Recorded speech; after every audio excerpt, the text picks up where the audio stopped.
मुख्यमंत्री नायब सिंह सैनी फरीदाबाद में चरण सुहावे गुरुचरण यात्रा में शामिल हुए। सीएम ने यात्रा में शामिल सभी संगत का अभिवादन किया। इस दौरान मुख्यमंत्री सिख वेशभूषा में नजर आए। उन्होंने कहा कि इस धार्मिक आयोजन से औद्योगिक नगरी भी धन्य हो गई है।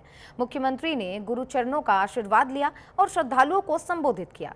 यात्रा में शामिल श्रद्धालुओं में भारी उत्साह देखने को मिला। उन्होंने गुरुचरणों में अपनी श्रद्धा अर्पित की और साथ ही गुरुद्वारा दरबार साहब में संगत को संबोधित करते हुए मुख्यमंत्री ने कहा कि आज औद्योगिक नगरी धन्य हो गई है। इसके साथ ही सीएम सैनी ने आगे कहा कि गुरु जी की कुर्बानी और वीरता पर सभी भारतवासियों को गर्व है। गुरु गोविंद सिंह जी सिर्फ सिखों के नहीं बल्कि पूरे राष्ट्र के मार्गदर्शक हैं। उनकी वाणी और जीवन दर्शन हर भारतीय को प्रेरणा देता है। गुरुओं की वाणी सदा हमारा मार्गदर्शन करती रहती है और हमें धर्म, वीरता और सच्चाई के पथ पर चलना सिखाती है। उन्होंने अत्याचार के खिलाफ आवाज उठाई और अपने चारों साहिबजादे सहित पूरा परिवार धर्म की रक्षा में बलिदान कर गया। ऐसी मिसाल विश्व में कहीं नहीं मिलती। इसके साथ ही सीएम सैनी ने कहा कि गुरुचरण यात्रा का स्वागत करने का मुझे जो सौभाग्य मिला है, यह मेरे लिए बहुत ही गौरव का क्षण है। हरियाणा की धरती एक गौरवशाली क्षण की साक्षी बन रही है। उन्होंने कहा कि दिल्ली से प्रारंभ ये महान यात्रा बिहार में गुरु जी के जन्म स्थान पटना साहिब तक जाएगी। हरियाणा सरकार द्वारा 1 नवंबर से 24 नवंबर तक प्रदेश में गुरु तेग बहादुर का 350वां प्रकाश पर्व मनाया जाएगा। हरियाणा सरकार ने 1984 के दंगों के पीड़ित 121 परिवारों के एक सदस्य को सरकारी नौकरी देने का भी फैसला लिया है।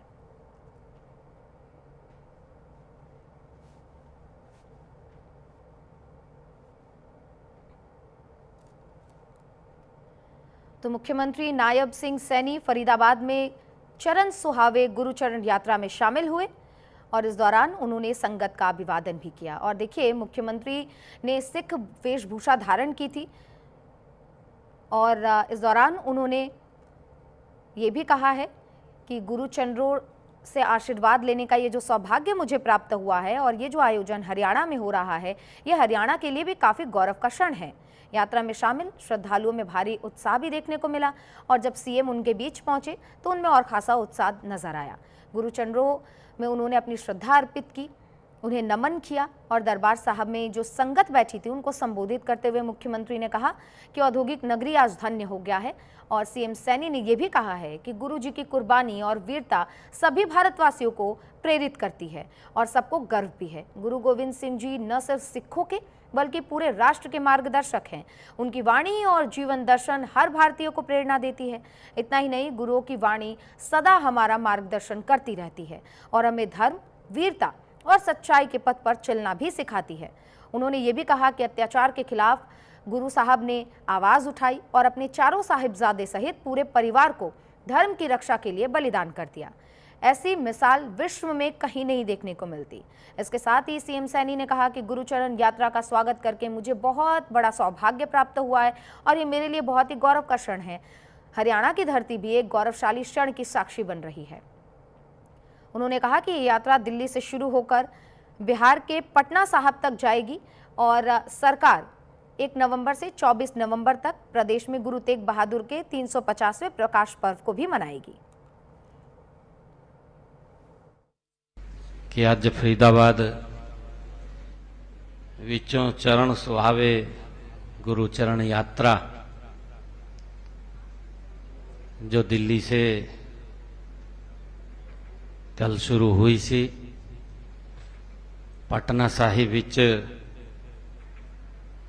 अज फरीदाबाद विच रात इहदा पड़ाव सी और इस यात्रा विचों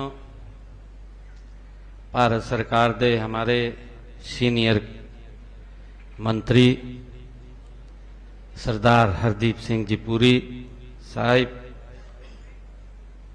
जो इस यात्रा नूं गुरु दे जोड़ा साहिब लेकर के पटना साहिब जा रहे ने। मैं इन्हां दा हरियाणा विच पहुंचण लई बहुत बहुत धन्यवाद और इन्हां दा स्वागत करदा हाँ। अज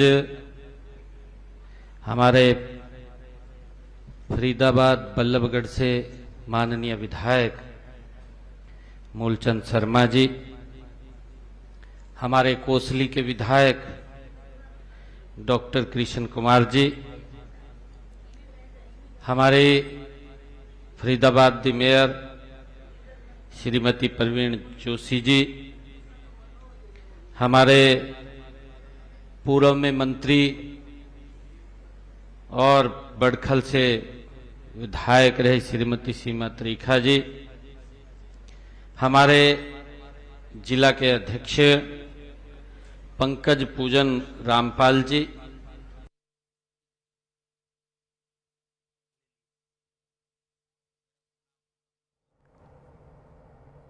इन्हीं खबरों के साथ यहां रुकेंगे एक छोटा सा ब्रेक के लिए। ताजा अपडेट के लिए आप बने रहिए न्यूज़ इंडिया के साथ।